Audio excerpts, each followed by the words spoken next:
अब जो टॉपिक है वो है structural representations of organic compound. Structural representation of compound, यहाँ ऑर्गेनिक कंपाउंड के रिस्पेक्ट में हम स्टडी करेंगे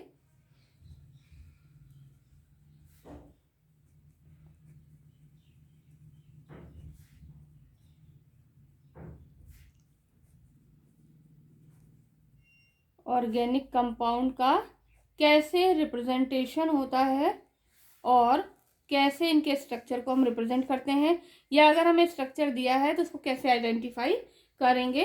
तो स्ट्रक्चरल रिप्रेजेंटेशन जो ऑर्गेनिक कंपाउंड का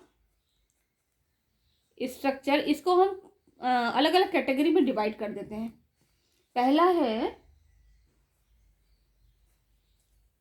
कंप्लीट स्ट्रक्चर, दूसरा है कंडेंस्ड स्ट्रक्चर, तीसरा बॉन्ड लाइन फॉर्मूला,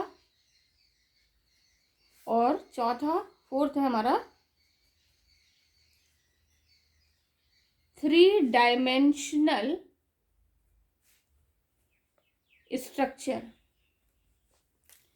अब इसमें से पहले कंप्लीट एक एग्जांपल लेते हैं, उसको फिर अलग अलग पार्ट्स में डिवाइड करके कैसे इनके स्ट्रक्चर बनाएंगे। तो किसी एक एग्जांपल के लिए पहले हम इसको 4 पार्ट्स में डिवाइड कर लेंगे।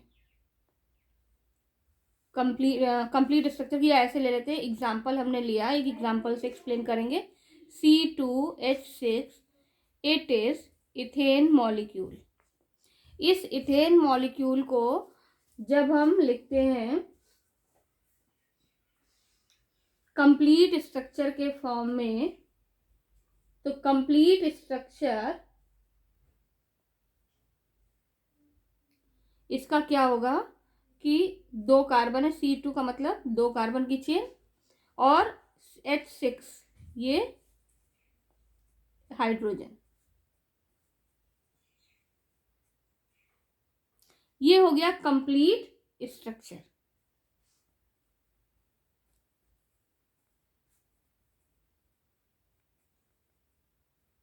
इसी तरह से दूसरा एग्जांपल लेते हैं। ये हमारा एग्जांपल ए हो गया। फिर कंप्लीट स्ट्रक्चर में ही एग्जांपल बी लेते हैं। एथीन C2H4, कार्बन कार्बन के बीच में डबल बॉन्ड और 2 हाइड्रोजन, दोनों कार्बन पर 2 हाइड्रोजन जुड़े हुए हैं, C2H4। तीसरा एग्जांपल लेते हैं C3H8, it is propane, C 3 carbon और टर्मिनल कार्बन पर 3 हाइड्रोजन, बीच वाले पे 2 हाइड्रोजन। ये जो मॉलिक्यूल है ये रिप्रेजेंट कर रहा complete structure of propane, it is ethene. अब कंडेंस्ड स्ट्रक्चर बनाएंगे। कंडेंस्ड स्ट्रक्चर, कंडेंस्ड स्ट्रक्चर जो ये कंपाउंड था एथेन, जिसका हमने ये स्ट्रक्चर बनाया था, इसको हम लिखते हैं C2H6, और C2H6 को ही हम यहाँ ले लेते हैं, तो इसको हम लिखेंगे CH3। It is condensed structure of ethane. इसी तरह से प्रोपेन का कंडेंस्ड स्ट्रक्चर क्या होगा? CH3 CH2 CH3, क्योंकि ये पहला कार्बन, ये दूसरा कार्बन और ये तीसरा कार्बन, 1 2 3 कार्बन। फर्स्ट कार्बन पे 3 हाइड्रोजन है तो CH3 हो गया, सेकंड कार्बन पे 2 हाइड्रोजन है तो CH2, और थर्ड कार्बन पर फिर CH3। ये हो गया कंडेंस्ड स्ट्रक्चर प्रोपेन का, ये और ये हुआ एथेन का। इसी तरह से एथीन का कंडेंस्ड स्ट्रक्चर हो जाएगा CH2 डबल बॉन्ड CH2। जहां पर सिंगल बॉन्ड होगा उसमें हम कंडेंस्ड स्ट्रक्चर में सिंगल बॉन्ड शो नहीं करेंगे कार्बन कार्बन के बीच का, लेकिन अगर डबल बॉन्ड है तो हम उसको शो करेंगे। ये हो गया एथीन का कंडेंस्ड स्ट्रक्चर। अब इसके बाद बात आती है बॉन्ड लाइन फॉर्मूला की। तो बॉन्ड लाइन फॉर्मूला में हम केवल लाइन डायग्राम बनाते हैं, लाइन स्ट्रक्चर बनाते हैं। जितने भी कंपाउंड जिनमें बहुत ज़्यादा कार्बन है, having large number of carbon atoms, उनके लिए हम बॉन्ड लाइन फॉर्मूला ड्रॉ करते हैं। सपोज कंपाउंड है CH3 CH2 CH2 CH2 CH3, 1 2 3 4 5, 5 carbon की चेन है। तो ये हो गया कंडेंस्ड स्ट्रक्चर। और इसी को हम जब बॉन्ड लाइन फॉर्मूला में बनाएंगे तो हो जाएगा इस तरह से। यहां पर आप एक डॉट से स्टार्ट करिए, एक डॉट लिया, डॉट से दूसरा डॉट, तीसरा डॉट, चौथा और पांचवा डॉट।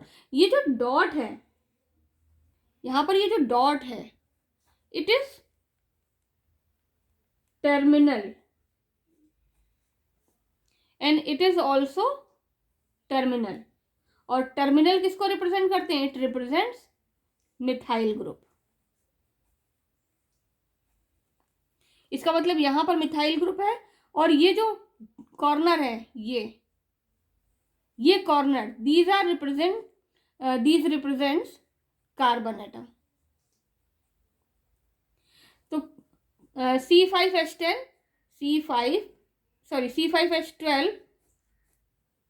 C5H12 को इस तरह से आप बना सकते हैं। इसी तरह से एक और एग्जांपल लेते हैं बॉन्ड लाइन फॉर्मूला का। सपोज आपके पास इस तरह का बॉन्ड लाइन फॉर्मूला है, ठीक।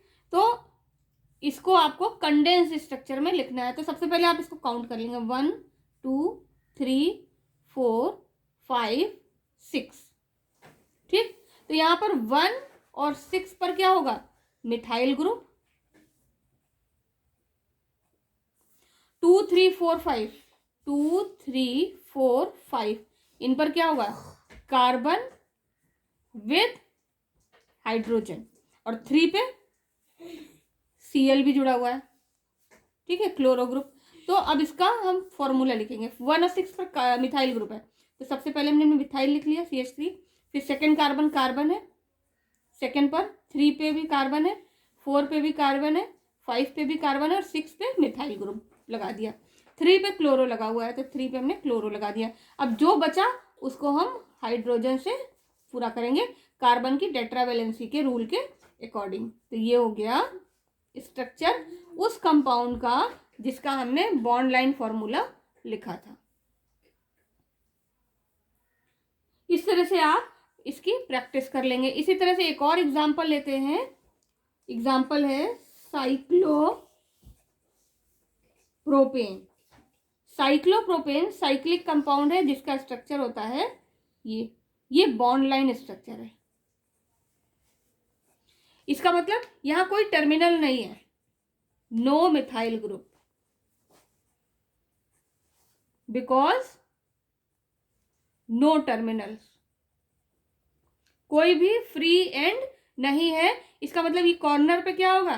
कार्बन प्रेजेंट हो गया। तो 3 कार्बन आपने लगा दिए कॉर्नर पे और तीनों को इस तरह से जोड़ दिया, क्योंकि ये जुड़े हुए हैं आपस में। और कार्बन की 4 वैलेंसी होती है, तो 2 वैलेंसी यहाँ सेटिस्फाइड है, 2 हाइड्रोजन जोड़ दिए। हर एक कार्बन पर 2 हाइड्रोजन एटम आप ऐड कर देंगे, तो ये बन जाएगा साइक्लोप्रोपेन। साइक्लोप्रोपेन का ये पूरा ओपन स्ट्रक्चर हो गया। और इसी स्ट्रक्चर को आप ऐसे लिख सकते हैं, CH2 single bond CH2 single bond CH2। ये हो गया साइक्लोप्रोपेन का कंडेंस्ड स्ट्रक्चर, ठीक है।